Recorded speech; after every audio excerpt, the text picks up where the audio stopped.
তোমরা সবাই জানো যে হচ্ছে আজকে আমরা যে চ্যাপ্টারটা শুরু করতেছি সেই চ্যাপ্টারটা আর কিছু না, এটা হলো পর্যায়বৃত্ত গতি। তো যে কোনো চ্যাপ্টার আমি যখনই পড়তে যাব তখন তুমি যে কাজটা করবে যে ওই চ্যাপ্টারটা নিয়ে একটা ওভারভিউ দেওয়া প্রয়োজন। তো আমি প্রথমে এই চ্যাপ্টারটাতে কি কি আছে, এই চ্যাপ্টারটার আমি যদি বলি যে হচ্ছে ম্যাপটা কেমন, এই চ্যাপ্টারে কি কি জিনিস আলোচনা করা আছে সেটা যদি তোমাকে বলতে চাই তাহলে বলতে হবে যে হচ্ছে পর্যায়বৃত্ত গতিতে গতির বেসিক্যালি তিনটা অংশ। এর মধ্যে প্রথম অংশটা কি, এর মধ্যে প্রথম অংশে আমার দুইটা জিনিস নিয়ে আলোচনা করা আছে, সেটা হচ্ছে পর্যায়বৃত্ত গতি, পর্যায়বৃত্ত গতি। আর এই পর্যায়বৃত্ত গতির একটা বিশেষ ধরনের গতিটা হচ্ছে সরল সন্ধিত স্পন্দন, সরল সন্ধিত স্পন্দন। এই অধ্যায়ের এই প্রথম অংশে সরল সন্ধিত স্পন্দনের সাধারণ আলোচনা, এক নম্বরে আমি যদি বলি এই সরল সন্ধিত স্পন্দন পর্যায়বৃত্ত গতি রিলেটেড সাধারণ আলোচনা আছে।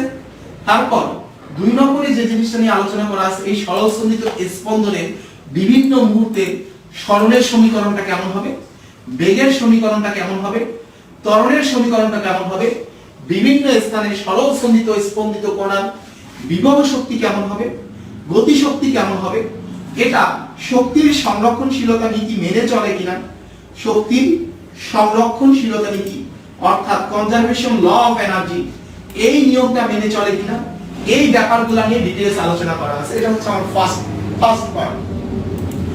আর আমার এই অধ্যায়ের সেকেন্ড পার্টে যে আলাদা কোনো কিছু নিয়ে আলোচনা করছে তা না, আমাদের এই চ্যাপ্টারটা বেসিক্যালি সরল সন্ধিত স্পন্দন নিয়ে আলোচনা। তো এই সরল সন্ধিত স্পন্দনের একটা বিশেষ প্রয়োগ, সেটা হচ্ছে আমাদের সরল দোলক, আমরা যে দোলনায় দোল খাই এই ব্যাপারটা নিয়ে আলোচনা করছে, সেটা হলো সরল দোলক। এই সরল দোলকের সমীকরণ, এই সরল দোলকের গতি প্রকৃতি রিলেটেড গ্যালিলিওর চারটা সূত্র আছে। তার মানে এই জায়গায় প্রথমে এই টপিকের প্রথমে এই সরল দোলকের সূত্র নিয়ে কথা বলা আছে, যে কখন সরল দোলকের দোলনকাল বাড়বে, কখন সরল দোলকের দোলনকাল কমবে, এটা রিলেটেড গ্যালিলিওর চারটা সূত্র আছে। তাহলে সরল দোলক রিলেটেড আমাদের এই গ্যালিলিওর চারটা সূত্র, এবং এখানে এই যে কখন এই গ্যালিলিওর চারটা সূত্রের প্রয়োগ, এইটা নিয়েই বেসিক্যালি আমাদের 2 নম্বর পার্টটা, সেকেন্ড পার্টটা। আর আমরা যদি 3 নম্বর পার্টের কথা বলি, এই 3 নম্বর পার্টে যে জিনিসটা নিয়ে কথা বলছি সেটা হচ্ছে স্প্রিং। স্প্রিং নিয়ে কথা বলা হয়েছে হচ্ছে 3 নম্বর পার্টে। তাহলে স্প্রিংও কি, স্প্রিংও তোমার সরল সন্ধিত স্পন্দনের একটা প্রয়োগ। এই জায়গায় এই যে স্প্রিং, স্প্রিং এর সরল সন্ধিত স্পন্দনের গতি কেমন হবে এটা নিয়ে বলা আছে হচ্ছে। তাহলে স্প্রিং এর ক্ষেত্রে সরল সন্ধিত স্পন্দনের সূত্রগুলো কেমন হবে, সন্ধিত স্পন্দনের সূত্র কেমন হবে, এটা নিয়ে আলোচনা করা আছে আমার ফার্স্ট পার্টে।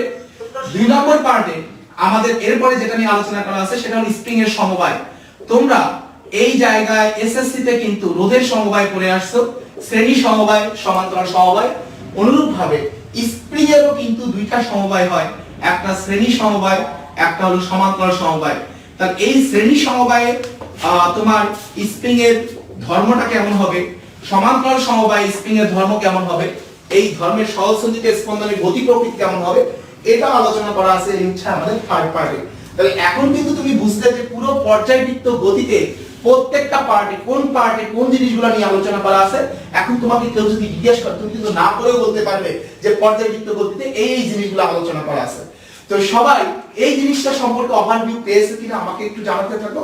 আর অবশ্যই তোমরা পুরো লেকচারটার জন্য একটা লেকচার খাতা বানাবে, হ্যাঁ, এবং সবাই প্রত্যেকটা ক্লাস করার পরে লেকচার নোট গ্রুপে জমা দেবে, এবং এই চ্যাপ্টারের জন্য একটা স্পেশাল খাতা বানাবে। ইনশাআল্লাহ আমি 14টা বা 15টা যে কয়টাই ক্লাস নেই, এই ক্লাসগুলো নেওয়ার পরে তোমার বেসিকে ইনশাআল্লাহ কোনো প্রবলেম থাকবে না। তুমি যে কোনো বোর্ড পরীক্ষায় আসা যে কোনো সৃজনশীল প্রশ্ন হোক বা এমসিকিউ প্রশ্ন হোক, তুমি একদম ইজিলি প্রত্যেকটা প্রশ্নের উত্তর করতে পারবে। এবং অবশ্যই শুধুমাত্র বোর্ড পরীক্ষা না, এই জায়গায় আমরা যদি বলি যে হচ্ছে অ্যাডমিশন টেস্টে আমাদের সেই সফটের জায়গা BUET Dhaka university SUST medical সহ বিশ্ববিদ্যালয় ভর্তি পরীক্ষায় আসা সকল প্রশ্নেরও আমরা সহজ সমাধান দেওয়ার চেষ্টা করব। এবং ভর্তি পরীক্ষা বলি আর এইচএসসি পরীক্ষা বলি, যেখানে প্রশ্নটা যেভাবেই আসুক না কেন আমরা অবশ্যই সবগুলা প্রশ্নের উত্তর দিতে পারবো ইনশাআল্লাহ পুরো কোর্সটা কমপ্লিট করার পরে। তো আমাকে একটু জানাও তোমরা একদম এখন থেকে শুরু করে শেষ পর্যন্ত অর্থাৎ পর্যায়বৃত্ত গতি কোর্সের শেষ পর্যন্ত আমার সাথে থাকতে চাও, এটা আমাকে একটু কমেন্ট করে জানাও যে ভাই আমি থাকতে চাই, এবং আমি চ্যালেঞ্জ দিতে চাই আমি প্রত্যেকটা ক্লাস করব, প্রত্যেকটা ক্লাসের নোট জমা দেব এবং এই কোর্সের প্রত্যেকটা পরীক্ষায় অংশগ্রহণ করব।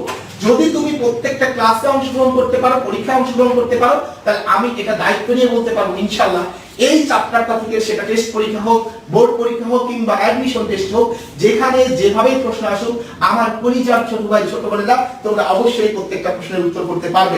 একটু করতে পারো যে সবাই যাতে এই ক্লাসগুলো করে উপকৃত হতে পারে, তোমরা সবাই কিন্তু ক্লাসটা একটু শেয়ার করে দিতে পারো, প্রত্যেককে ক্লাসটা শেয়ার করে দিয়ে কমেন্টে লেখো ডান, দেখি আমার কোন লক্ষ্মী ছোট ভাই ছোট বোন ক্লাস শেয়ার করতে দেখতে চাই প্রত্যেকের একটু, কারণ শেয়ারিং ইজ কেয়ারিং। আর সবাই একটু তোমাদের বিশেষ করে এইচএসসি 21 ব্যাচ এবং এইচএসসি 22 ব্যাচের যেসব বন্ধুরা আছে তোমরা তাদেরকে একটু বেশি করে মেনশন করো যে এইচএসসি 21 এইচএসসি 22, কারণ টোটালি একাডেমিক লেভেল পড়াশোনা। তো আমার এই চ্যাপ্টারে একদম ফার্স্ট যে জিনিসটা নিয়ে আলোচনা সেটা হলো পর্যায়বৃত্ত গতি। তো প্রশ্ন হলো যে পর্যায়বৃত্ত গতি এই জিনিসটা কি। তার আগে আমি তোমাকে আমাদের এই যে এখানে এই রিলেটেড দুইটা চ্যাপ্টার, ফার্স্ট চ্যাপ্টারে তোমার আলোচনা করা আছে হচ্ছে কণার নাচানাচি, আর এই জায়গায় সেকেন্ড চ্যাপ্টারে আলোচনা হচ্ছে এটা হচ্ছে কণার নাচানাচি বলতে একটি কণার নাচানাচি, আর সেকেন্ড চ্যাপ্টার হলো অনেকগুলা কণার নাচানাচি।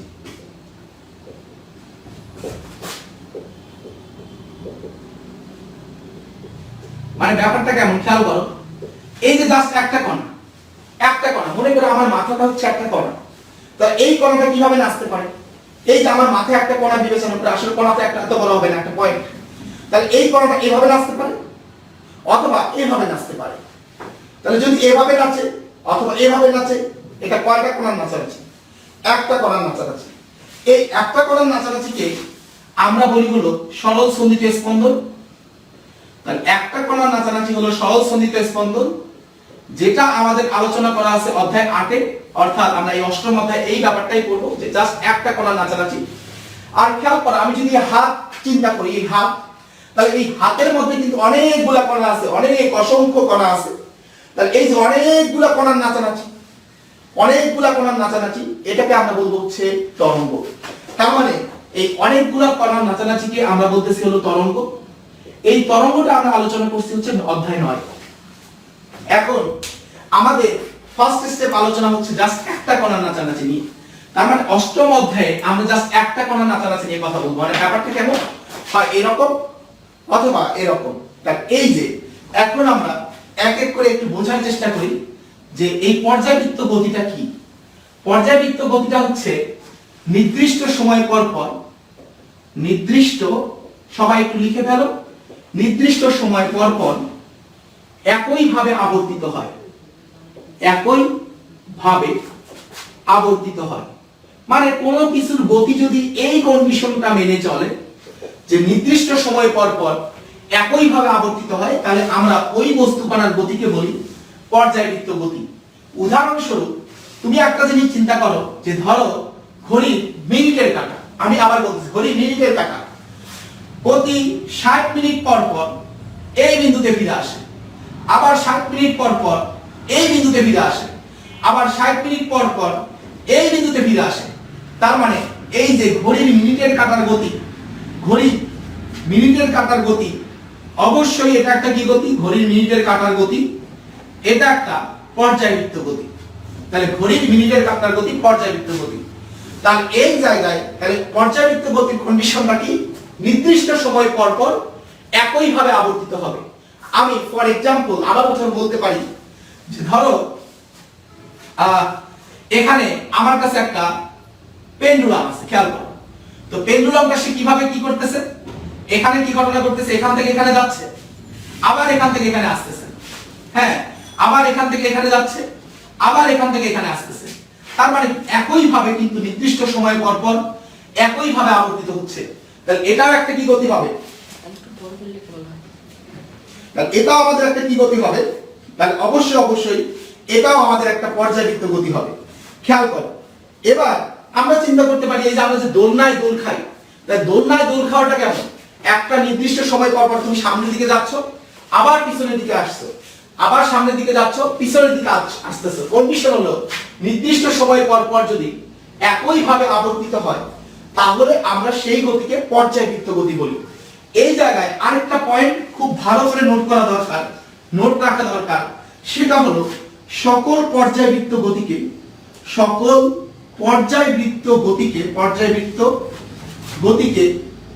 বৃত্তীয় গতির সাথে তুলনা করা যায়।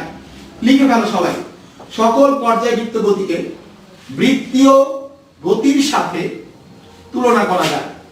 আমরা এক এক করে বোঝার চেষ্টা করব, তুলনা করা যায়। দেখো এখানে আমরা একটু ছোট করে আঁকি, যে ধরো এটা হচ্ছে আমার বৃত্তীয় গতি, যেমন ঘড়ির কাঁটার গতি, এটা একটা বৃত্তীয় গতি, এটা তো পর্যায়বৃত্ত গতি, এটা আমরা বুঝে গেছি। তাহলে এই জায়গায় আমরা এটা একটু আগে বলছি যে সেকেন্ড দোলকের গতি, এটা এখান থেকে এখানে যাবে, আবার এখান থেকে এখানে ফিরে আসবে। আমি বলতেছি যে এটাকেও বৃত্তীয় গতির সাথে তুলনা করব। কিভাবে? তুমি খেয়াল করো যে এই জায়গায় এখান থেকে এই দিকে যাওয়া, এটা যদি আমি এই যে এখান থেকে এই পার্টের সাথে তুলনা করি, উপরের অংশের সাথে তুলনা করি, এই যে এখান থেকে এই দিকে যাওয়া আমি যদি উপরের অংশের সাথে তুলনা করি, তাহলে এই এখান থেকে এই পাশের টুকু এটাকে আমি তাহলে এই নিচের অংশের সাথে তুলনা করতে পারবো। তার মানে সেই সেন্সে, অর্থাৎ এখান থেকে এই দিকে যাওয়া, এইটা হচ্ছে আমার উপরের অর্ধাংশ, উপরের অর্ধাংশ মানে হচ্ছে এই নীল অর্ধাংশ, নীল অর্ধাংশ। তুমি খেয়াল করো এখান থেকে এই উপরের দিকে যাওয়া, এটা হলো নীল অর্ধাংশ, তাহলে আমি এটা নীল কালারে দিয়ে দেখাইতেছি। আবার এ পাশ থেকে এ পাশে আসা, এটা হচ্ছে এই যে নিচের কালো অর্ধাংশ। তার মানে এর গতিকেও কিন্তু আমি বৃত্তীয় গতির সাথে তুলনা করতে পারতেছি। এবার ধরো যে একটা ঢেউ, হ্যাঁ ঢেউ কিভাবে চলে দেখো, ঢেউ এই যে এইভাবে আমাদের ঢেউগুলা এইভাবে চলে। তাহলে এই গতিকেও, এর গতিটাকেও আমি বৃত্তীয় গতির সাথে তুলনা করতে পারবো। কিভাবে বৃত্তীয় গতির সাথে তুলনা করব? খেয়াল করো, এই যে উপরের টুকু, এই উপরের টুকু এইটা হচ্ছে আমাদের নীল অর্ধাংশ, তাহলে এই যে উপরের টুকু হচ্ছে নীল অর্ধাংশ, আবার এই যে নিচের টুকু হচ্ছে আমাদের কালো অর্ধাংশ। তার মানে এই গতিকেও আমি কি তাহলে এই বৃত্তীয় গতির সাথে তুলনা করতে পারতেছি। এবার ধরো আমি কি করব দেখো ভাইয়া, এই যে আমি যে শব্দ তৈরি করতেছি, তোমরা 9 এটা করছো যে শব্দ কিভাবে সঞ্চালিত হয়। আমি যখন এই যে খেয়াল করো এখানে বায়ুস্তরগুলো ধরো এইভাবে ছিল, এরকম দূরে দূরে ছিল বায়ুস্তরগুলো ছিল, যখনই আমি বলছি সাথে সাথে এই বায়ুস্তর, এই সামনের বায়ুস্তরে একটা ধাক্কা লাগছে, ধাক্কা লাগার সাথে সাথে বায়ুস্তরগুলো সংকুচিত হয়ে গেছে, বায়ুস্তরগুলো কিন্তু সংকুচিত হয়ে গেছে। তাহলে আগে ছিল এই জায়গা জুড়ে, এখন এই বায়ুস্তর সংকুচিত হয়ে এই জায়গায় হয়ে গেছে, কিন্তু আগের বায়ুস্তরগুলো কিন্তু আগের মতোই দূরে দূরে আছে। তাহলে এই বায়ুস্তরগুলো সামনের বায়ুস্তরকে ধাক্কা দেবে, ফলে একটা পর্যায়ে এটা সংকুচিত হবে। আর তার মানে আমরা কিভাবে পাবো, এভাবে তার বায়ুস্তরগুলো, বায়ু কিভাবে সামনের দিকে অগ্রসর হবে, শব্দটা কিভাবে সামনের দিকে অগ্রসর হবে। খেয়াল করো, আমি আবার একটু আলোচনা করি। তাহলে আমি এখানে নরমালি এটা ছিল আমাদের স্বাভাবিক বায়ুস্তর, স্বাভাবিক বায়ুস্তর। তাহলে আমি যখন এখানে কি করছি তাহলে এই যে শব্দ তৈরি করার সাথে, যে কোনো শব্দ তৈরি করার সাথে সাথে এখানকার বায়ুস্তরটা সংকুচিত হয়ে গেছে। তার মানে এই বায়ুগুলো এতটুকু জায়গার মধ্যে চলে আসছে। এখন এই শব্দ কিন্তু আস্তে আস্তে চারদিকে ছড়িয়ে পড়বে, তার মানে সামনে যেতে চাবে। আর এই বায়ুস্তর তখন কি হয়ে যাবে, এই বায়ুস্তরগুলো এইভাবে আছে, নরমাল অবস্থায় আছে। তাহলে এগুলা খুব কাছাকাছি অবস্থায় আছে, এগুলা নরমাল অবস্থায় আছে। এখন শব্দ যখন সামনে যাবে তখন এই বায়ুস্তরটা কি হয়ে যাবে, সংকুচিত হয়ে যাবে, আর এখানকার বায়ুটা কিন্তু আগের অবস্থায় চলে আসবে। তাহলে এটা সংকুচিত হবে। তাহলে আমরা কন্টিনিউয়াস কি পাবো, একটা সংকোচন আবার একটা প্রসারণ, আবার দেখা গেছে যে হচ্ছে একটা সংকোচন, হ্যাঁ আবার একটা প্রসারণ, একটা প্রসারণ, আবার কি পাবো, একটা সংকোচন আবার একটা প্রসারণ। তার মানে বায়ু যে সামনের দিকে যাচ্ছে, একটা সংকোচন একটা প্রসারণ। খেয়াল করো, তাহলে এই পাশের অংশ হচ্ছে আমাদের সংকোচন, এই পাশের অংশ হলো প্রসারণ, আবার এই পাশের অংশটা হচ্ছে আমাদের সংকোচন, আবার তুমি খেয়াল করো এই পাশের অংশটুকু আমাদের কি, প্রসারণ। তাহলে এই যে শব্দ কিভাবে সামনের দিকে আগায়, একটা সংকোচন একটা প্রসারণ, একটা সংকোচন একটা প্রসারণ, এভাবে সামনের দিকে আগায়। তাহলে এখানেও কি হচ্ছে, নির্দিষ্ট সময় পর পর একই ভাবে কিন্তু আবর্তিত হচ্ছে, একবার সংকোচন একবার প্রসারণ, একবার সংকোচন একবার প্রসারণ, তারপরে নির্দিষ্ট সময় পর পর একই ভাবে যদি আবর্তিত হয় তাহলে এটাকেও আমরা কি গতি বলতে পারবো, পর্যায়বৃত্ত গতি বলতে পারবো। তার মানে এই যে আমাদের দোলনার গতি পর্যায়বৃত্ত গতি, ঢেউ পর্যায়বৃত্ত গতি, এই যে শব্দ যেভাবে চলাচল করে শব্দের মাধ্যমে সংকোচন প্রসারণ, এটাও পর্যায়বৃত্ত গতি। আর যে কোনো পর্যায়বৃত্ত গতি কার সাথে তুলনা করা যায়, বৃত্তীয় গতির সাথে তুলনা করা যায়। দেখো এই সংকোচন অংশটাকে আমি যদি এই বৃত্তীয় গতির নীল অংশ দ্বারা ডিনোট করি, এই যে নীল অংশ উপরে অর্ধাংশ দ্বারা ডিনোট করি, তাহলে প্রসারণ অংশটাকে আমি কালো অংশ দ্বারা ডিনোট করব, এই নিচের অর্ধাংশ দ্বারা ডিনোট করব। তাহলে অনুরূপভাবে সংকোচনটা কি হবে, সংকোচন হবে নীল অংশ আর প্রসারণটা হবে আমার কালো অর্ধাংশ। সবাই এই পর্যন্ত ক্লিয়ারলি বুঝতে পারছো কিনা এটা আমাকে একটু জানাও। এই ব্যাপারটা পর্যায়বৃত্ত গতির ব্যাপারটা তোমরা ফিল করতে পারছো কিনা এটা আমাকে একটু কমেন্টে জানাতে থাকো। একদম এ টু জেড ইন ডিটেইলস করব, প্রত্যেকটা চ্যাপ্টার প্রত্যেকটা জিনিস একদম ইন ডিটেইলস করব। আমরা রিয়েল ফিলিংসটা নিতে চাই, রিয়েল ফিলিংসটা নিতে চাই। দেখো তাহলে এইবার তার এই যে ঘড়ির কাঁটার গতি পর্যায়বৃত্ত গতি, দোলনার গতি পর্যায়বৃত্ত গতি, ঢেউ পর্যায়বৃত্ত গতি, তারপরে সংকোচন প্রসারণ এটা পর্যায়বৃত্ত গতি। এবার আমরা আরেকটা গতি সম্পর্কে একটু আইডিয়া নিব, সবাই নোট ডাউন করো। সেই গতিটা হলো স্পন্দন গতি। স্পন্দন গতি, স্পন্দন গতির কন্ডিশন হচ্ছে অর্ধেক সময় একদিকে,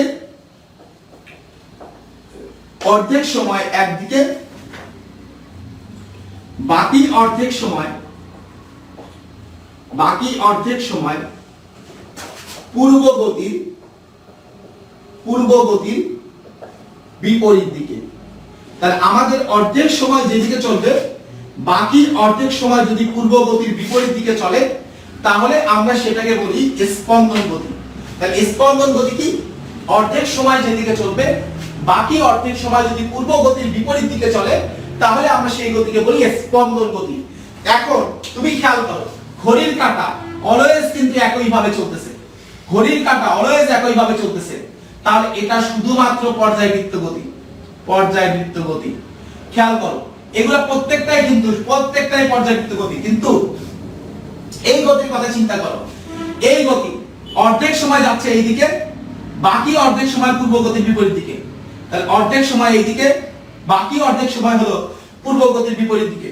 তাহলে বলো তো দেখি, এই যে দোলকের গতি কি স্পন্দন গতি বলা যাবে কি যাবে না? তাহলে অর্ধেক সময় যেদিকে চললো বাকি অর্ধেক সময় যেহেতু তার বিপরীত দিকে চলতেছে, তার মানে দোলকের গতি স্পন্দন গতি, দোলকের গতি স্পন্দন গতি। ঢেউকে কি আমরা স্পন্দন গতি বলতে পারবো? তার আগে আবার বলতো দেখি, আমরা যে দোলনায় দোল খাই তাহলে এটাও কি গতি হবে? দোলনায় দোল খাওয়াটা অবশ্যই আমাদের স্পন্দন গতি হবে, কারণ অর্ধেক সময় আমি যেদিকে যাই বাকি অর্ধেক সময় তার বিপরীত দিকে ফিরে আসি, অর্ধেক সময় যেদিকে যাই বাকি অর্ধেক সময় তার বিপরীত দিকে ফিরে আসি। তাহলে এটা কি গতি বলতো দেখি? স্পন্দন গতি। খেয়াল করো, আর এই যে ঢেউ কিন্তু স্পন্দন গতি হবে না, কারণ ঢেউ কন্টিনিউয়াস কি হচ্ছে, সামনের দিকে আগায় যাচ্ছে, কন্টিনিউয়াস সামনের দিকে আগায় যাচ্ছে। এখন তার মানে যদি গতিপথের অর্ধেক সময় যদি একদিকে হয় বাকি অর্ধেক সময় যদি পূর্ব গতির বিপরীত দিকে চলে তাহলে সেগুলোকে আমরা বলবো স্পন্দন গতি। তার মানে ঘড়ির কাঁটার গতিকে স্পন্দন গতি বলতে পারবো না, ঘড়ির কাঁটার গতি সব সময় একই দিকে চলে, তাহলে এইটা স্পন্দন গতি না। খেয়াল করো, পৃথিবী কার চারদিকে ঘুরতেছে? পৃথিবী সূর্যের চারদিকে ঘুরতেছে, সব সময় কিভাবে চলতেছে? সব সময় একই ভাবে চলতেছে। একই ভাবে যেহেতু চলতেছে এটা পর্যায়বৃত্ত গতি, কিন্তু স্পন্দন গতি না। তাহলে আমরা কি বলতে পারবো? দেখো এইটা পর্যায়বৃত্ত গতি, এই সব গতি কি গতি? পর্যায়বৃত্ত গতি। কিন্তু এই গতিটা স্পন্দন গতি, কিন্তু এটা স্পন্দন গতি না। তার মানে আমরা বলতে পারবো সকল স্পন্দন গতি পর্যায়বৃত্ত গতি, কিন্তু সকল পর্যায়বৃত্ত গতি স্পন্দন গতি নয়। এটা অনুধাবনমূলক প্রশ্নে কিন্তু আসতে পারে, আসলে সবাই লিখতে পারবে কিনা এটা আমাকে একটু জানাও। তাহলে আমার প্রশ্নটা কি? সকল স্পন্দন গতি পর্যায়বৃত্ত গতি,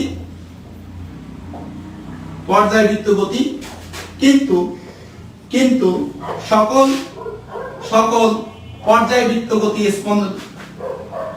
পর্যায়বৃত্ত গতি স্পন্দন গতি নয়।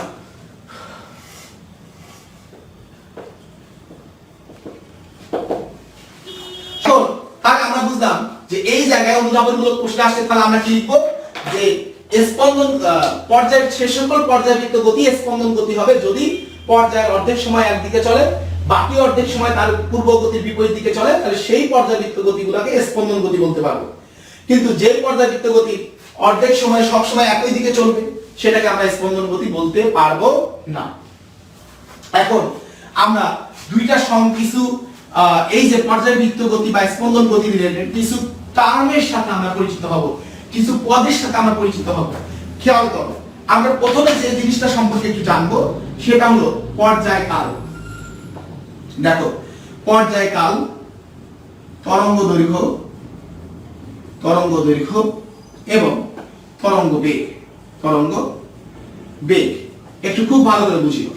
তো পর্যায়কাল সবাই আমাকে বলো তো দেখি কাল মানে কি? কাল মানে হলো সময়। এবার আরেকটা জিনিস আছে সেটা হলো পর্যায়। তাহলে পর্যায় বলতে কি বোঝায় লেখো সবাই খাতায়। এই যে পর্যায়, হ্যাঁ, কম্পন, স্পন্দন, ঘূর্ণন, এগুলো সব একই কথা। দেখো পর্যায় কথাটা হচ্ছে একটু তোমার কাছে টাফ মনে হয় কিন্তু ঘূর্ণন মানে কি? একবার ঘোরা। তাহলে একবার ঘোরা, তাহলে এই যে যেটাকে আমরা বলবো একবার ঘোরা যা, এক স্পন্দনতা, এক কম্পনতায়, এক পর্যায়তায়। আমি আবার বলি একবার ঘূর্ণন যা, এক স্পন্দনতায়, এক কম্পনতায়, এক পর্যায়তায়। খুব ভালো করে বুঝিও। তাহলে পর্যায় কাল মানে হলো সময়। তাহলে কিসের সময়? এক পর্যায়ের সময়। তার মানে এটা সহজ কথায় বললে যদি বলি তাহলে এক পর্যায়ে তার মানে কি? একবার ঘোরার সময়। তাহলে একবার ঘোরার সময়কে আমরা কি বলবো? পর্যায়কাল। খুব ভালো করে বুঝিও, একবার ঘোরার সময়কে আমরা কি বলবো? পর্যায়কাল। খেয়াল করো তো দেখি তরঙ্গ দৈর্ঘ্য মানে কি? দূরত্ব। খুব ভালো করে বুঝিও, দৈর্ঘ্য মানে হলো দূরত্ব। তাহলে এটা কিসের দূরত্ব? এক পর্যায়ের দূরত্ব। আমি উপরে ছোট করে লিখি এক পর্যায়ের দূরত্ব। এখন এক পর্যায়ের দূরত্ব এটা দ্বারা আসলে আমরা কি বুঝি? এক পর্যায় মানে কি? এক পর্যায় মানে হলো একবার ঘোরা। তাহলে এটাকে আমরা সংক্ষেপে বলবো একবার ঘূর্ণনে বা একবার ঘোরায় অতিক্রান্ত দূরত্ব। তাহলে একবার ঘূর্ণনে অতিক্রান্ত দূরত্বকে বলা হয় তরঙ্গ দৈর্ঘ্য। একবার ঘূর্ণনে অতিক্রান্ত দূরত্বকে বলা হয় তরঙ্গ দৈর্ঘ্য। তরঙ্গ বেগ মানে কি? বেগ তো তুমি জানো যে 1 সেকেন্ডের অতিক্রান্ত দূরত্ব। 1 সেকেন্ডের অতিক্রান্ত দূরত্ব তুমি খেয়াল করো। তাহলে বেগ হচ্ছে আমাদের 1 সেকেন্ডে অতিক্রান্ত দূরত্ব। তাহলে আমাদের বেগটা হচ্ছে আমাদের 1 সেকেন্ডে অতিক্রান্ত দূরত্ব। খেয়াল করো এই জায়গায় পর্যায়কাল যেটাকে আমি প্রকাশ করি কি দ্বারা? টি দ্বারা। পর্যায়কালকে আমি প্রকাশ করি কি দ্বারা? টি দ্বারা। তরঙ্গ দৈর্ঘ্যকে আমি প্রকাশ করি কি দ্বারা? ল্যামডা দ্বারা। খেয়াল করো পর্যায়কালও কয়বার ঘোরা? একবার ঘোরা। আবার তরঙ্গ দৈর্ঘ্য কয়বার ঘোরা? একবার ঘোরা। খেয়াল করো তো দেখি তাহলে পর্যায়কাল একবার ঘোরা, পর্যায়কাল তার মানে কি? টি সময়। তাহলে টি সময় মানে কি? একবার ঘোরা। তাহলে টি সময়ে কত দূরত্ব অতিক্রম করবে? সবাই আমাকে তাহলে বলো তো দেখি। পর্যায়কাল মানে হলো একবার ঘোরা, আর একবার ঘোরায় যে দূরত্ব অতিক্রম করে তাকে আমরা কি বলি? তরঙ্গ দৈর্ঘ্য। তাহলে বলো সবাই যে টি সময়ে কত দূরত্ব অতিক্রম করবে? টি সময়ে কত দূরত্ব অতিক্রম করবে? তাহলে অবশ্যই টি সময়ে ল্যামডা দূরত্ব অতিক্রম করবে। তাহলে আমরা বুঝতেছি যে টি সময়ে ল্যামডা দূরত্ব অতিক্রম করবে। তাহলে 1 সেকেন্ড সময়ে কত দূরত্ব অতিক্রম করবে ভাইয়া বলো? তাহলে 1 সেকেন্ড সময়ে ল্যামডা ডিভাইডেড বাই টি দূরত্ব অতিক্রম করবে। ল্যামডা ডিভাইডেড বাই টি দূরত্ব অতিক্রম করবে। এখন তুমি আমাকে বলো তো দেখি ভাইয়া যে এই যে 1 সেকেন্ডে যে দূরত্ব অতিক্রম করে, 1 সেকেন্ডে যে দূরত্ব অতিক্রম করে তাকে আমরা কি বলি? 1 সেকেন্ডে যে দূরত্ব অতিক্রম করে তাকে আমরা কি বলি? আমরা সবাই জানি যে 1 সেকেন্ডে যে দূরত্ব অতিক্রম করে তাকে আমরা বেগ বলি। তাহলে এখানে বেগ v সমান কি হবে? তাহলে ল্যামডা ডিভাইডেড বাই টি। তাহলে বেগ v সমান হবে ল্যামডা ডিভাইডেড বাই টি। এখানে আরেকটা টার্ম সম্পর্কে আমাদের পরিচিত হওয়া প্রয়োজন, সেটা হলো কম্পাঙ্ক। কম্পাঙ্ক মানে হলো কি বলো দেখি?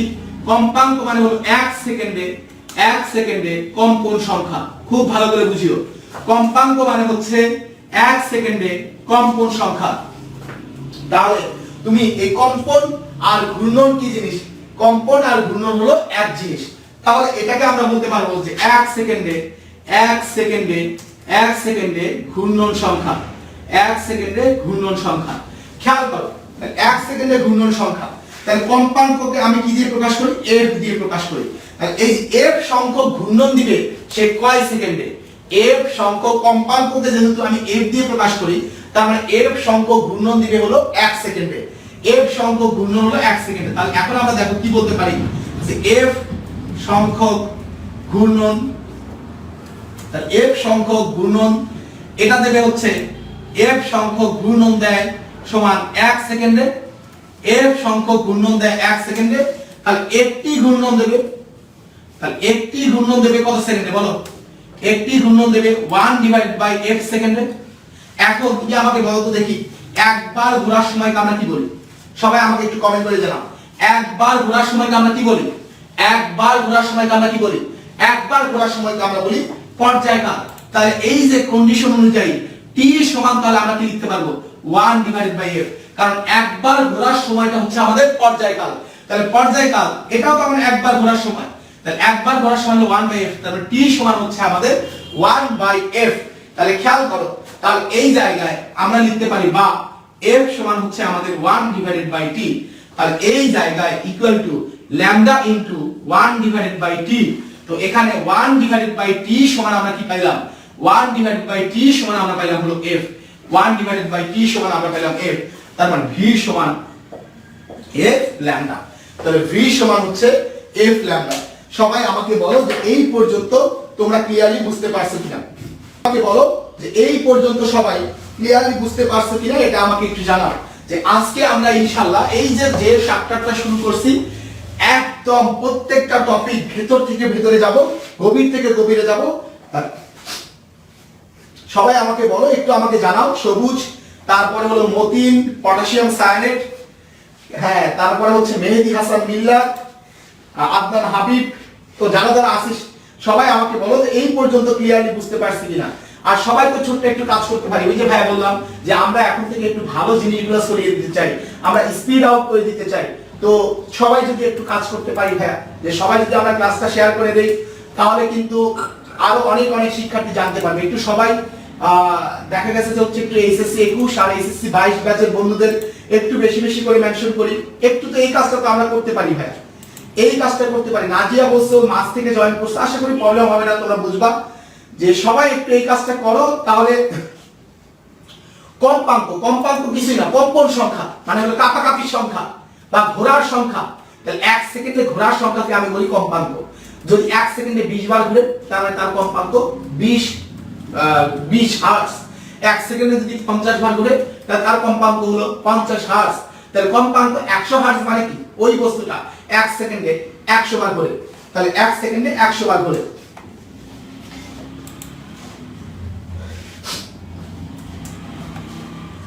এখন ভাইয়া দেখো একদম তুমি বুঝবা না, কোনো সমস্যা নাই, আমি তোমাকে আবার বুঝাই দেবো। তুমি শুধু বলেই দেখো যে ভাইয়া বুঝি নাই, আমি তোমাকে আবার বুঝাই দেবো। কারণ আমার উদ্দেশ্য হচ্ছে যে আমার এখানে যারা আছে সবাই আমার এই কলিজার প্রত্যেকটা ছোট ভাই ছোট বোনকে আমি একদম ক্লিয়ার করে দিতে চাই এই পর্যায়বৃত্ত গতি চ্যাপ্টারটা, যাতে কারো কোনো প্রবলেম না থাকে। এখন তাহলে এই জিনিসটা কিন্তু আমরা বুঝছি, তাহলে v হলো f ল্যামডা। এখন ভাইয়া আমরা আরেকটা জিনিস বুঝতে চাই, দেখো আরেকটা জিনিস বুঝতে চাই। তাহলে এই একবার ঘোরার সময়কে দেখো, এখান থেকে সে ঘোরা শুরু করবে, অথবা তুমি চিন্তা করো এখান থেকে সে ঘোরা শুরু করবে, তাহলে এখান থেকে ঘুরে এখানে আসবে, এখান থেকে ঘুরে এখানে আসবে। তাহলে এই সময়কে আমরা কি বলবো, একবার ঘোরার সময়কে কি বলবো, পর্যায়কাল। তাহলে পর্যায়কালটা হচ্ছে একই বিন্দুতে ঘুরে আসার সময়, একবার ঘোরার সময় আর একই বিন্দুতে ঘুরে আসার সময়, ফিরে আসার সময় কিন্তু একই কথা। তাহলে একবার ঘোরার সময় যা, একই বিন্দুতে ফিরে আসা, মানে একই দিক থেকে অবশ্যই, এটা বাদ দাও, এটা কনফিউশন তৈরি করতে পারে। তাহলে এই যে এই বিন্দুতে আবার ফিরে আসার সময় হচ্ছে আমাদের পর্যায়কাল। এখন বলো তো দেখি, এখান থেকে এই পর্যন্ত এই অংশকে আমরা বলতেছি হচ্ছে কি, এই যে নীল পার্ট। তাহলে এইটা এটা হলো নীল পার্ট, আর এই যে এপাশ থেকে এপাশে আসা কি, কালো পার্ট। এই যে কালো পার্ট, এই যে এই পার্টটা, তাহলে খেয়াল করো তো দেখি, তাহলে এই ক্ষেত্রে পর্যায়কাল কি হবে? এখান থেকে এখানে যাওয়া, আবার এখানে ফিরে আসা। তাহলে পর্যায়কাল কি হবে বলো তো দেখি? এখান থেকে এখানে যাওয়া, আবার এখানে ফিরে আসা। তাহলে এটাকে আমরা কি বলবো বলো দেখি? পর্যায়কাল। ওই যে আমি পর্যায়কালের আরেকটা লজিক বলছিলাম যে একই বিন্দুতে ফিরে আসার সময়, তার মানে এখান থেকে যে যাত্রা শুরু করছে, তাহলে এখান থেকে এখানে যাবে, আবার এখানে ফিরে আসবে, এই একই বিন্দুতে ফিরে আসাকে আমরা কি বলবো? পর্যায়কাল। তাহলে আমার বলবো দেখি যে এ থেকে বি তে যাওয়া, তাহলে এ থেকে বি তে যাওয়া, এটা কি পর্যায়কাল হবে না পর্যায়কালের অর্ধেক হবে? এ থেকে বি তে যাওয়া, তাহলে এটা কিন্তু পর্যায়কাল হবে, এখান থেকে এখানে যাওয়া, আবার এখানে ফিরে আসা, তাহলে এটা হবে পর্যায়কালের অর্ধেক। তাহলে পর্যায়কালটা কি হবে? এ থেকে বি তে যাবে, আবার বি থেকে এ তে ফিরে আসবে, এইটা আমাদের কি? এইটা হচ্ছে আমাদের পর্যায়কাল। এইটা হলো আমাদের পর্যায়কাল। এখন এই একবার ঘূর্ণনের যে দূরত্ব, সেটাকে আমরা কি বলবো? তরঙ্গ দৈর্ঘ্য। একবার ঘোরার দূরত্বটা কি? তরঙ্গ দৈর্ঘ্য।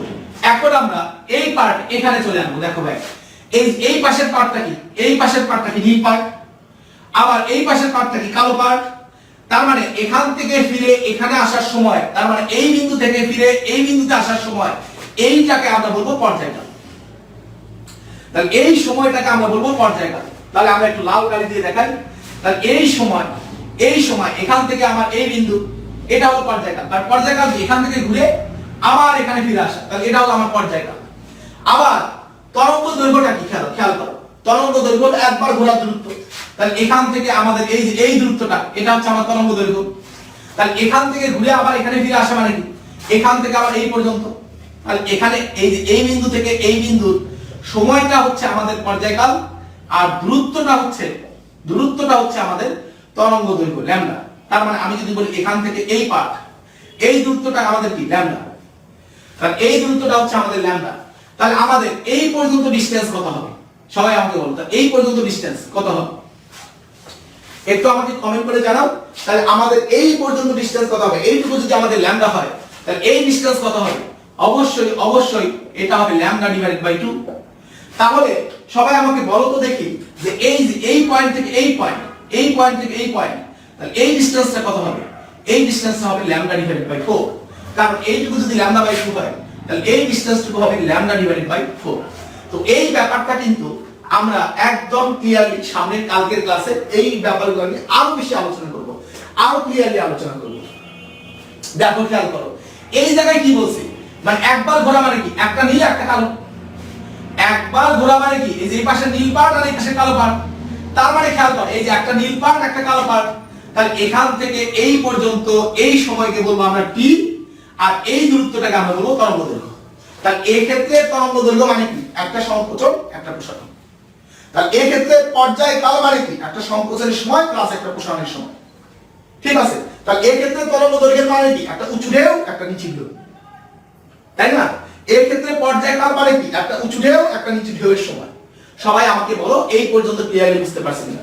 পর্যায়কাল মানে কি? এখান থেকে এখানে যাওয়া আবার এখানে ফিরে আসা। পর্যায়কাল মানে একই বিন্দুতে ফিরে আসা, একই বিন্দুতে ফিরে আসা, একই বিন্দুতে ফিরে আসার সময় হলো পর্যায়কাল।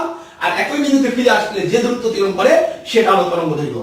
তাহলে প্রত্যেকটা ব্যাপার তোমরা ফিল করছো কিনা, ব্যাপারটা প্রত্যেকের ক্লিয়ার কিনা, এটা আমাকে একটু কমেন্ট করে জানাতে থাকো। আমরা এই জিনিসটা বুঝে গেছি, এখন আমরা আপাতত এই জিনিসটা মিশাই একটু পরিষ্কার করি যে আমরা একদম প্রত্যেকটা জিনিস একদম ফিল করে একদম ক্লিয়ার হয়ে তারপর আমরা এখান থেকে ইনশাআল্লাহ যাব। আর সবাই আমাকে একটু দেখো, খুব সুন্দর করে একটু বোঝার চেষ্টা করো যে এখন দেখো আমরা এই ব্যাপারটা একটু কিভাবে করব। আমরা একটু আগে শিখছি যে এখান থেকে শুরু করে আবার এখানে ফিরে আসা, এই সময়টাকে আমরা কি বলবো? খেয়াল করো, এখান থেকে শুরু করে আবার এই বিন্দুতে ফিরে আসা, এই সময়টাকে আমরা বলবো পর্যায়কাল। এটাকে আমরা বলবো একবার ঘোরা। খেয়াল করো, সে যেহেতু এখান থেকে যাত্রা শুরু করছে, তার মানে এটা তার আদি অবস্থা। এই অবস্থাটাকে আমি চিন্তা করি যে এটা হলো তার সাম্যাবস্থা। খেয়াল করো, এটাকে আমরা কি বলবো? এইটা হচ্ছে আমাদের সাম্যাবস্থা। তাহলে এই পয়েন্টটা হচ্ছে আমাদের সাম্যাবস্থা। এখন এই বস্তু যতই ঘুরুক কখনো কিন্তু এই বৃত্তের বাইরে যাইতে পারবে না, বৃত্তাকার পথের বাইরে যাইতে পারবে না। তার মানে এই জায়গায় এটা হচ্ছে তার সাম্যাবস্থা। তাহলে সাম্যাবস্থা থেকে এই কণাটা সর্বোচ্চ এই দূরত্ব অতিক্রম করবে, এর বাইরে তো কখনো যাবে না। তার মানে খেয়াল করো, তাহলে এটা হলো আমার এই দূরত্বটা হলো সাম্যাবস্থা থেকে কণার যে কোনো একদিকে সর্বোচ্চ অতিক্রান্ত দূরত্ব। তাহলে আমাদের এই দূরত্বটা হচ্ছে এটা হলো এই অবস্থা, তার সাম্যাবস্থা। তাহলে সাম্যাবস্থা থেকে সে সর্বোচ্চ কত দূরত্বে যাইতে পারতেছে? সাম্যাবস্থা থেকে সর্বোচ্চ সে এই দূরত্বে যাইতে পারতেছে, এর বাইরে সে যাইতে পারতেছে না। তাহলে এই দূরত্বটাকে আমরা বলবো সাম্যাবস্থা হতে যে কোনো দিকে কণার সর্বোচ্চ অতিক্রান্ত দূরত্ব। যে কোনো দিকে কণার সর্বোচ্চ অতিক্রান্ত দূরত্ব। এই যে সাম্যাবস্থা থেকে যে কোনো দিকে কণার সর্বোচ্চ যে দূরত্ব অতিক্রম করে তাকে বলা হয় হলো বিস্তার। তার মানে সাম্যাবস্থা হতে যে কোনো দিকে কণা সর্বোচ্চ যে দূরত্ব অতিক্রম করে তার নাম হলো বিস্তার। এই বিস্তারের ইংরেজিটা হচ্ছে অ্যামপ্লিটিউড। বিস্তারের ইংরেজি হচ্ছে অ্যামপ্লিটিউড। এই অ্যামপ্লিটিউডকে আমরা কি দিয়ে প্রকাশ করব? এ দ্বারা প্রকাশ করব। এই কারণে বিস্তারকে এ দ্বারা প্রকাশ করা হয়। বিস্তারের ইংরেজি কি? বিস্তারের ইংরেজি হচ্ছে অ্যামপ্লিটিউড। এই কারণে বিস্তারকে এ দ্বারা প্রকাশ করা হয়। এখন এই কণাটা কখনো বৃত্তাকার পথের বাইরে যেতে পারবে না, তার মানে এর চেয়ে বেশি দূরত্ব অতিক্রম করতে পারবে না। এটা হলো সাম্যাবস্থা থেকে সর্বোচ্চ অতিক্রান্ত দূরত্ব, এই কারণে এটা হলো বিস্তার। তাহলে এটাকে আমরা প্রকাশ করব হচ্ছে এ দ্বারা। ধরো কিছু সময় পর এই কণাটা এখান থেকে এখানে গেল, এই কণাটা কিছু সময় পর এখানে চলে গেল। তাহলে এখানে যখন চলে যাবে তখন আমরা দেখলাম যে এই জায়গায় থিটা কোণ তৈরি হলো। তার মানে এই বিন্দুটার কৌণিক সরণ কত? খেয়াল করো, তাহলে এই যে কণার কৌণিক সরণ কত? থিটা। তাহলে আমরা এখানে পাইলাম কণার কৌণিক সরণ, এটা আমাদের কত? থিটা। এখন আমি এখান থেকে একটা লম্ব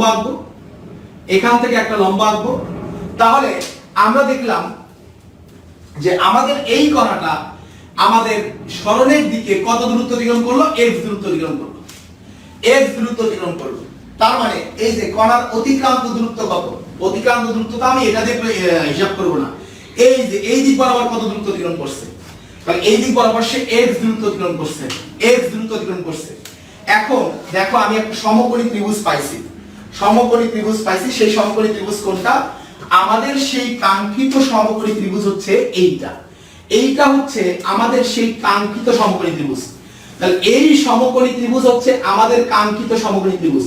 দেখো ভাই, এই কোণটা যদি থিটা হয়, তাহলে এই উপরের কোণটা কত হবে? এই কোণ আর এই কোণ হলো আমাদের একান্তর কোণ। আমরা জানি একান্তর কোণ দুটো পরস্পর কি হয়? সমান হয়। তাহলে এই কোণটা যদি থিটা হয় তাহলে আমার এই কোণটাও কত হবে? থিটা। এবার খেয়াল করো, এটা তো একটা বৃত্তাকার পথ, তাহলে এইটুকু যদি আমার a হয় তাহলে এই যে অতিভুজ এটাও কত হবে? আমাদের a। দেখো এটাও আমাদের কি? কারণ এটাও ব্যাসার্ধ।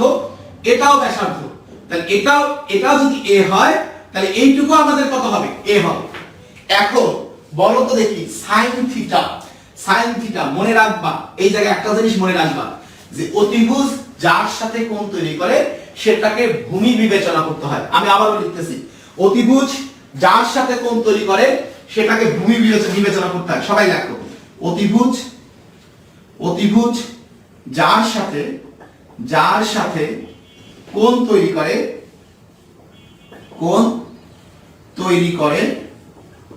সেটিকে ভূমি বিবেচনা করতে হয়।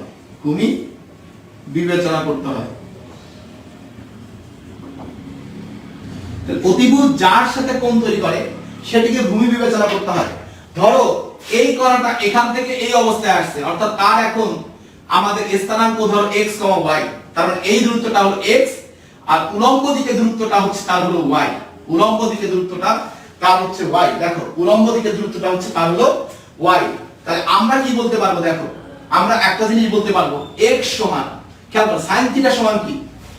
sin থিটা সমান হচ্ছে লম্ব ডিভাইডেড বাই অতিভুজ। sin থিটা সমান লম্ব ডিভাইডেড বাই অতিভুজ। এখন আমার প্রশ্ন, আমাদের লম্বটা কত? এই যে এটা হলো আমাদের অতিভুজ যার সাথে কোণ তৈরি করতেছে, এটা হলো আমাদের ভূমি। দেখো এই যে অতিভুজ যার সাথে কোণ তৈরি করতেছে, সেটা হলো ভূমি। তাহলে লম্ব কোনটা? লম্ব হলো এইটা, এটা হচ্ছে আমাদের x।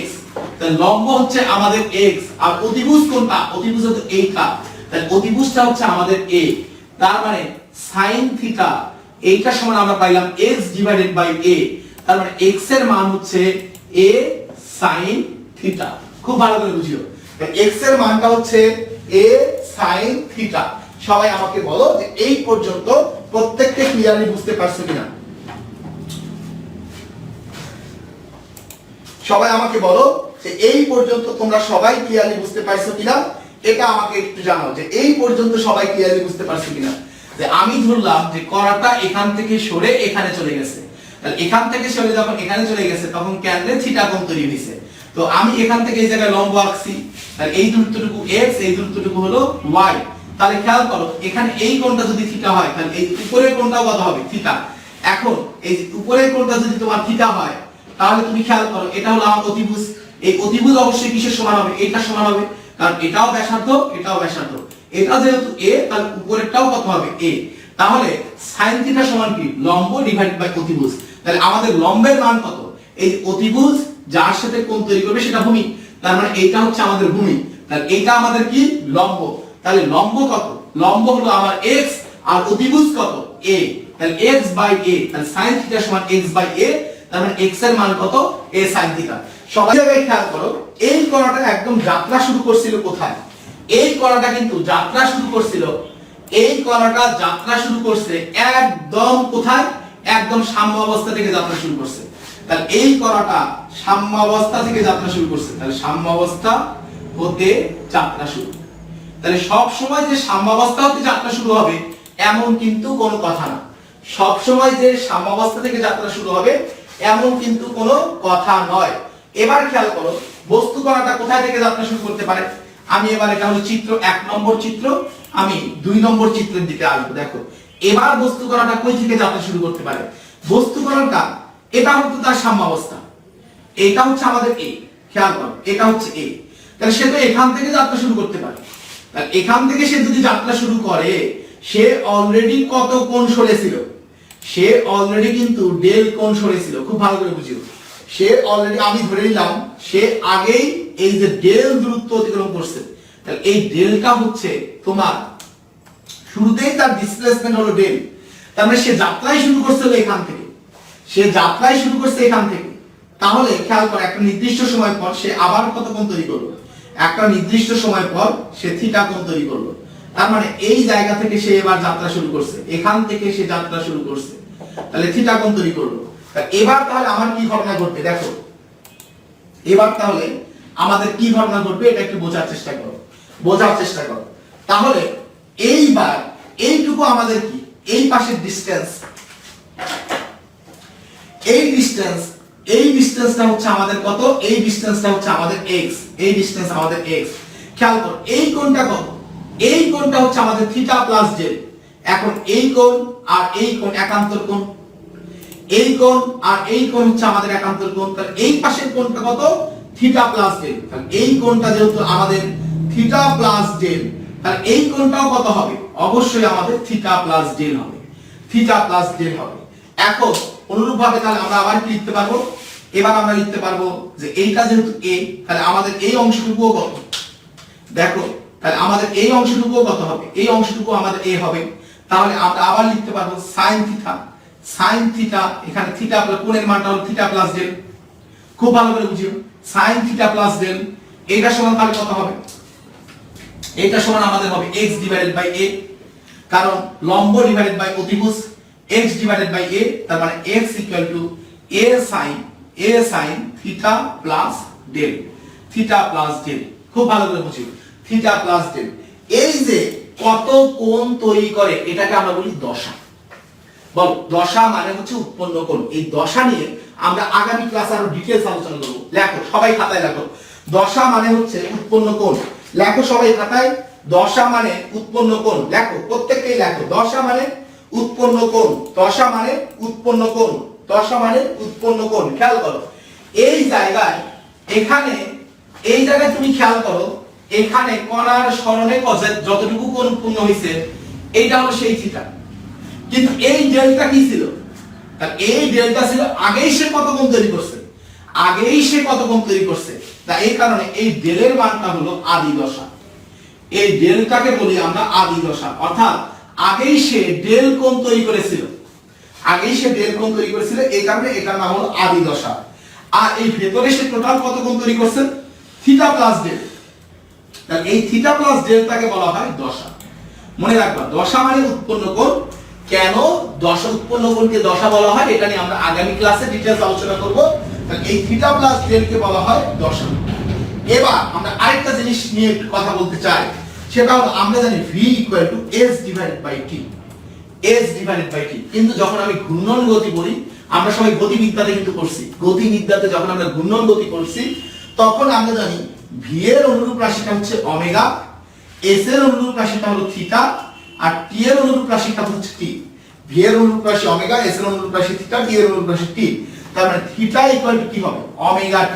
Theta equal to omega t।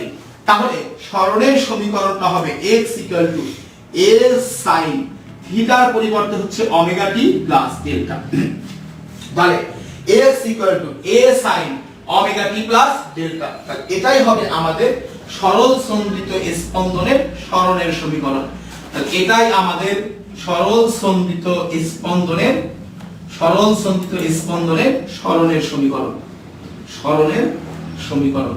তাহলে এইটাই হচ্ছে আমাদের সরল সন্দিত স্পন্দনের সরণের সমীকরণ। সবাই আমাকে বলো ক্লিয়ারলি বুঝতে পারছে কিনা, একবার বলে। লাস্টটুকু এখানে আমরা কি বলছি, যে এখানে v সমান কি s বাই t, এটা আমরা জানি সবাই। তো এই জায়গায় কৌণিক গতির ক্ষেত্রে, ঘূর্ণন গতির ক্ষেত্রে v এর অনুরূপ রাশিটা কি, কৌণিক বেগ। বেগের অনুরূপ রাশিটা হচ্ছে কৌণিক বেগ, সরণের অনুরূপ রাশিটা কি থিটা, সময়ের অনুরূপ রাশিটা কি সময়। তাহলে এখান থেকে আমরা বলতে পারি theta equal to omega t। তাহলে এখানে আমি থিটার জায়গায় কি বসাইছি, থিটার জায়গায় দেখো ওমেগা t বসাইছি, এই যে থিটার জায়গায় ওমেগা t বসাইছি, ডেলের জায়গায় ডেল বসাইছি। তাহলে সরণের সমীকরণ হবে x equal to a sin omega t plus del. তাহলে এটাই হবে সরল সন্দিত স্পন্দনের সরণের সমীকরণ, সরল সন্দিত স্পন্দনের সরণের সমীকরণ। সবাই আমাকে ক্লিয়ারলি বুঝতে পারছো কিনা, এটা আমাকে একটু জানাও যে সবাই ক্লিয়ারলি বুঝছো কিনা। আমাদেরকে বুঝতে হবে, আমি চাই আমার প্রত্যেকটা ছোট ভাই ছোট বোন ফিজিক্স ফিল করুক। শুধু ফিজিক্স ফিল করলে হবে না ভাইয়া, ফিজিক্সকে বাস্তবতার সাথে রিলেট করতে হবে, তোমার লাইফের সাথে রিলেট করতে হবে। আমরা দেখো যে হচ্ছে আমরা ফিজিক্স ফিল করি না কারণে আমাদের অবস্থাটা কেমন। দেখো এই জায়গায় আমাদের জীবনে যখনই কোনো খারাপ সময় আসে, আমাদের জীবনে যখনই কোনো অড সিচুয়েশন আসে, আমরা ভেঙে পড়ি, আমরা তখন হতাশ হয়ে যাই যে আমার দ্বারা বুঝি হবে না, আমি বুঝি পারবো না। খেয়াল করো, আমি বুঝি পারবো না, আমার দ্বারা হবে না। তো এইটা সবসময় চিন্তা করি, একটু খারাপ সময় আসলে আমরা ভেঙে পড়ি, আব্বু আম্মু একটু বকা দিলেই ভেঙে পড়ি, পরীক্ষায় কম নাম্বার পেলে আমি ভেঙে পড়ি যে আমি তো পারবো না, আমার কোনো প্রিপারেশন নাই, ভেঙে পড়ি। এই জায়গায় এই করোনা মহামারী কালীন সময় আমরা পড়াশোনা ঠিকভাবে করি নাই, আমি ভেঙে পড়ি। কিন্তু কেন? তুমি তো ফিজিক্স পড়ো ভাইয়া, ফিজিক্স দেখো শেখায় যে জীবনে অনেক আপস এন্ড ডাউনস থাকবে, কিন্তু এই আপস এন্ড ডাউনস এর মধ্য দিয়েই তোমাকে এগিয়ে যেতে হবে। ভেঙে পড়লে হবে না, তোমাকে কন্টিনিউয়াস সামনের দিকে এগিয়ে যেতে হবে। ভালো সময় খারাপ সময় দুটাই কিন্তু জীবনের অংশ, দুটাই জীবনের অংশ। তোমাকে সৃষ্টিকর্তার উপরে আমরা তো সবাই বিশ্বাস করি। এই জায়গায় তুমি মনে রাখবা যে তুমি এই জীবনে যা কিছু পাও নাই সেটা তোমার জন্য কল্যাণকর ছিল না, এই কারণে সৃষ্টিকর্তা আল্লাহ ভগবান ঈশ্বর তোমাকে দেয় নাই। তুমি যা কিছু পাও নাই সেটা তোমার জন্য কল্যাণকর ছিল না, এটা সৃষ্টিকর্তার মহান কৃপা, এই কারণে তুমি সেই জিনিসটা পাও নাই, এটার জন্য সে আলহামদুলিল্লাহ। আর আরেকটা জিনিস মনে রাখবা, আমরা এখন পর্যন্ত যা পাইছি এগুলা কোনোটার জন্যই আমরা যোগ্য ছিলাম না, আমরা কোনোটার জন্যই যোগ্য ছিলাম না। তারপর আল্লাহ তাআলা মেহেরবানি করে আমাদের দিবেন, তাই এটার জন্য আমাকে আলহামদুলিল্লাহ বলতে হবে। সবাই আলহামদুলিল্লাহ বল। আমরা যা যা কিছু পাইছি, হোয়াট এভার উই গেইন, এটা প্রত্যেকটার জন্য আমরা কেউ যোগ্য ছিলাম না, তাহলে আল্লাহ এটা মেহেরবানি করে দিবেন। তার মানে আলহামদুলিল্লাহ বলতে শিখো, তাহলে দেখবা যে ভেতরে কোনো হতাশা কাজ করবে না। একটা জিনিস মনে রাখবে যে জীবনে অবশ্যই আপস এন্ড ডাউনস থাকবে, এই আপস এন্ড ডাউনস নিয়ে তোমাকে চলতে হবে। দেখো যে তোমরা সবাই ইসিজি রিপোর্টের কথা জানো, যে ইসিজি রিপোর্টের কাজ কেমন। ইসিজি রিপোর্টটা ওয়েভ, এই জায়গায় সেটা কন্টিনিউয়াস কি হচ্ছে উপরে উঠতেছে নিচে নামতেছে, ওয়েভ হচ্ছে নিচে নামতেছে। এখন এভাবে যতদিন পর্যন্ত চলবে ঠিক ততদিনই তুমি কিন্তু জীবিত আছো, ততদিন তুমি জীবিত। কিন্তু কোনোদিন যদি এরকম হয়ে যদি ইসিজি কার্ডটা যদি এরকম স্পন্দন দেওয়া বন্ধ করে, সেখান থেকেই তুমি ডেড, সেদিন থেকেই তুমি মৃত। সেদিন থেকে তোমার নিঃশ্বাস বন্ধ, তোমার আর হৃৎপিণ্ড চলতেছে না, শেষ। তার মানে কি, আমাকে এই আপস এন্ড ডাউনস গুলো মেনে নিতে হবে, এই মেনে নিয়ে আমাকে সামনে এগিয়ে যেতে হবে, সামনে আরো ভালো করার প্রত্যয় নিয়ে এগিয়ে যেতে হবে। এটাই আমাদেরকে তরঙ্গ এই জিনিসগুলো আমাকে শিক্ষা দেয়। তো সো প্লিজ, যে আমার কোনো লক্ষ্মী ছোট ভাই ছোট বোন আজকে থেকে হতাশ থাকবে না। তোমরা সবসময় চিন্তা করবো আমি যা পাই নাই সেগুলোর জন্য, আসলে সেগুলো আমার জন্য ভালো ছিল না, কল্যাণকর ছিল না, যা পাইছি এটার জন্য আমি যোগ্য ছিলাম না। অতএব ভালো সময় খারাপ সময় আসবে, এই ভালো সময় খারাপ সময় মিলিয়ে আমাকে এগিয়ে যেতে হবে। যদি কোনো কারো কোশ্চেন থাকে তাহলে ভাইয়া আমি চাই তোমরা অনেক ভালো করবে ইনশাআল্লাহ। টেনশন নিও না, ভাইয়া তোমাদের পাশে আছে, সব সময় পাশে আছে। তবে ওই যে আমি বলছিলাম যে তুমি যদি মনে করো যে ক্লাসগুলো করে তুমি উপকৃত হচ্ছ, পাশের আরো 5 জন বন্ধু উপকৃত হবে, তাহলে তোমরা সবাই কাইন্ডলি একটা কাজ করবে, যে হচ্ছে তোমরা এই ক্লাসের কথাগুলো একটু সরিয়ে দেবে। আমি কিন্তু এই পুরো চ্যাপ্টারটা এখানে কমপ্লিট করে দেবো ইনশাআল্লাহ, একদম MCQ CQ A to Z full complete করে দেবো। তো নেক্সট ক্লাসে কি তোমরা এই কয়জনই থাকবে না আরো সবাই সব ক্লাস করে আসবে? আর সবাই একটা কাজ করো, কি জানি বলে, যে হচ্ছে কে কে চ্যালেঞ্জ দিতে পারবে যে আজকের ক্লাসের নোটটা এখনই করে গ্রুপে জমা দেবে, পুরো ক্লাসের নোটটা এখনই গ্রুপে জমা দেবে। দেখি কে কোন ছোট ভাই ছোট বোন চ্যালেঞ্জ দিতে চাও যে এই ক্লাস নোট এখনই করে গ্রুপে জমা দেবে।